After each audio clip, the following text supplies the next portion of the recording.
Espuma en la orina muchas veces no significa nada grave, pero en algunos casos puede ser la primera señal de un problema en el riñón. Y la diferencia entre lo que es normal y lo que indica algo más serio está en unos detalles.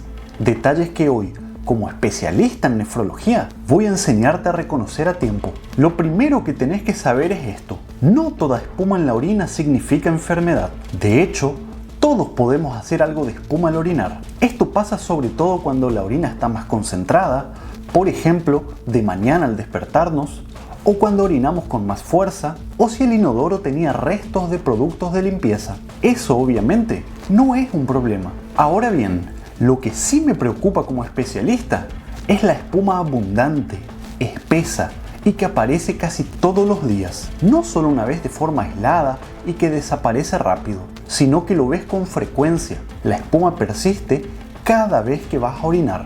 Eso es lo primero que un nefrólogo te va a preguntar en el consultorio. ¿Y por qué puede estar pasando esto? En general, ocurre cuando el filtro del riñón empieza a dañarse y en vez de retener a las proteínas, las deja pasar, como si fuera un colador cuyos agujeros se agrandaron y ahora se filtran sustancias que no deberían. Lo que ocurre es que las proteínas tienen la capacidad de hacer espuma. Es lo mismo que sucede cuando bates la clara de un huevo o cuando usas jabón para lavar platos. El líquido se vuelve más espeso y forma una espuma que no desaparece rápido. Cuando el riñón está sano, esas proteínas no se escapan en exceso a la orina. Por eso, la espuma que merece estudio es la que aparece seguido, queda varios segundos en el inodoro o no se disuelve rápidamente. Ahora, además de la espuma, hay otras cosas importantes a las que debes prestar atención. Por ejemplo, si la orina espumosa aparece junto con otros síntomas,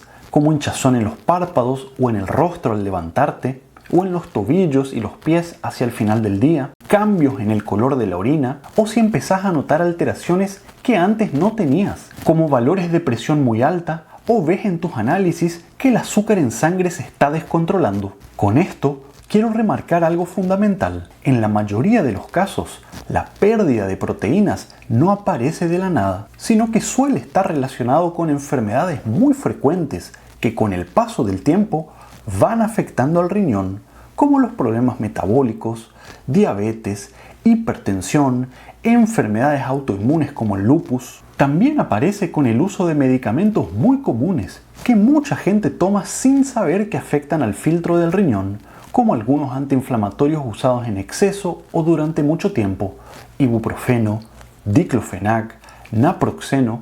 ¿Te suenan? Todo esto hay que investigarlo, porque cuando se detecta a tiempo la causa de fondo, en muchos casos el daño puede frenarse y a veces incluso revertirse. Por eso, para que el tratamiento sea realmente efectivo, no hay que mirar solo la espuma en la orina, que es apenas la punta del iceberg, sino ocuparse de la enfermedad que está en la base.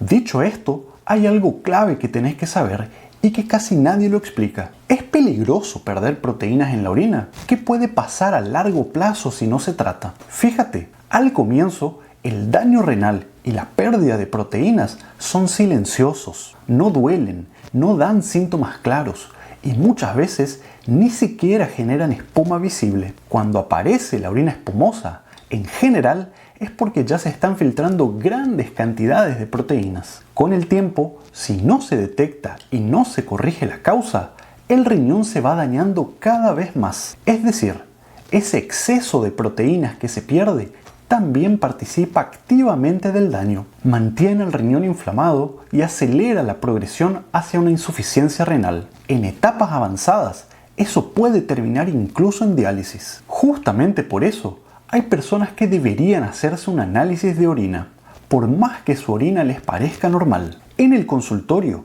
yo recomiendo controles de la función del riñón, por lo menos una vez al año, en quienes tienen presión alta o diabetes, en personas con sobrepeso u otros problemas metabólicos, en mayores de 50 años y en quienes usan antiinflamatorios de forma frecuente o por periodos prolongados. Todas esas personas tienen mayor riesgo de daño renal, incluso aunque no sientan nada raro. ¿Sabes por qué? Porque la enfermedad renal en sus primeras etapas no avisa de forma gritante, pero los análisis sí son capaces de detectar alteraciones sutiles, como pequeñas pérdidas de proteínas. Y cuando eso se detecta a tiempo, en muchos casos se puede curar, o al menos frenar el daño y evitar que llegue a esas etapas más graves. Muy bien, llegamos a una parte clave del video. Veamos ahora qué estudios sirven para confirmar o descartar este problema y después te contaré cuáles son los tratamientos más eficientes y las formas naturales de proteger al riñón. La idea es simple.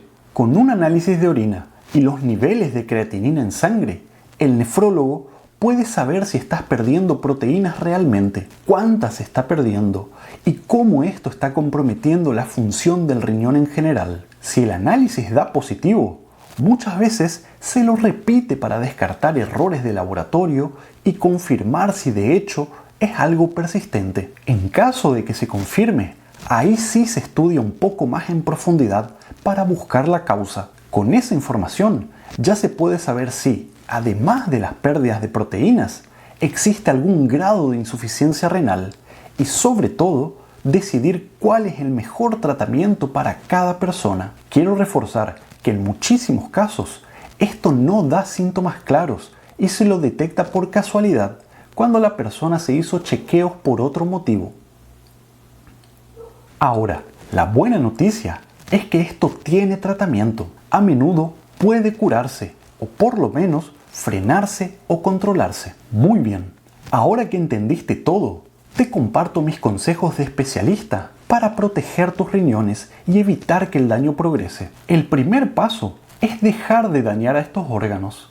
Parece obvio, pero no siempre se hace. Eso empieza por controlar bien las enfermedades de base, como la presión alta o la diabetes, porque cuando no están bien manejadas, el riñón lo paga caro. También es muy importante evitar el uso innecesario de antiinflamatorios. Medicamentos como el ibuprofeno o el diclofenac, sobre todo cuando se usan todos los días o en dosis altas, pueden dañar al riñón sin que la persona se dé cuenta. Y después está todo lo que comemos.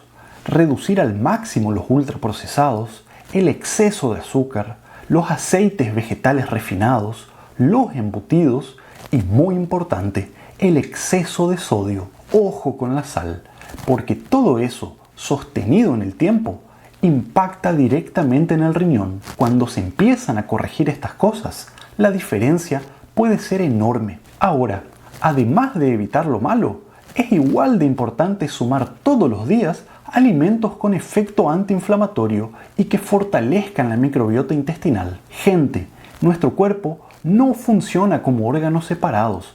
Todo está conectado. Lo que pasa en el intestino influye en la inflamación de todo el cuerpo y esa inflamación termina afectando al riñón. Mi consejo acá es que sigas una dieta rica en plantas, con muchos colores, verduras, frutas, legumbres. Todo esto ayuda a bajar la inflamación y a cuidar tanto al riñón como a la microbiota intestinal. Cuanto más natural y menos procesado, mejor. Y como apoyo, hay remedios naturales que pueden ayudar mucho. Por ejemplo, usar cúrcuma a diario con un poco de pimienta negra para que se absorba mejor, consumir bebidas con efecto antiinflamatorio, como tomar café 2-3 tazas al día, infusiones naturales como el hibisco o jugos verdes preparados en casa con ingredientes simples como apio, jengibre y manzana. Incluso hay algunos estudios que muestran beneficios con el extracto de propóleo verde en gotas en personas con pérdida de proteínas en la orina, especialmente cuando está asociada a la diabetes. No es una cura por sí sola, pero bien indicado puede sumar protección al riñón. Te recomiendo que hables de eso con tu nefrólogo. Y claro, en muchos casos, para frenar la pérdida de proteínas, también se necesitan medicamentos. Eso va a depender mucho de la causa y del grado de daño que tenga el riñón. Hay fármacos que usamos mucho y que son realmente efectivos para reducir la pérdida de proteínas, como el enalapril o el losartán. En otros casos, sobre todo cuando hay enfermedades inflamatorias o autoinmunes, se indica tratamiento con corticoides. Y actualmente también contamos con medicamentos muy novedosos que demostraron proteger al riñón y mejorar la pérdida de proteínas, como la dapaglifosina. Lo importante es entender que no hay un tratamiento igual para todos. El mejor resultado se logra cuando se combinan hábitos que protegen al riñón con el tratamiento médico adecuado para cada persona.